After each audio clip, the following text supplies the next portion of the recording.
Assalomu alaykum, hurmatli bizni kuzatuvchilar. Mana navbatdagi obyektimizni ham apalipkasini yechib, xohlasa bo'ldi. Balandligi 16 santimetr. Oyoq qo'yilgani 29 dan tushgan.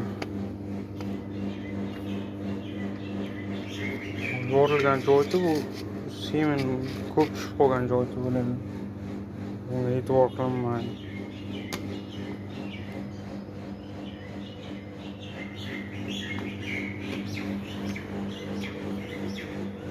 Kimlarga shunaqa xizmatlar kerak bo'lsa, bemalol murojaat qilaverasizlar.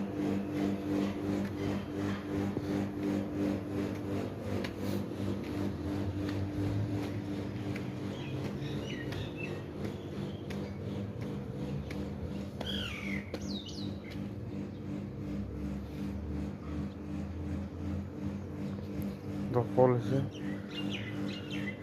chiroyli chiqdi.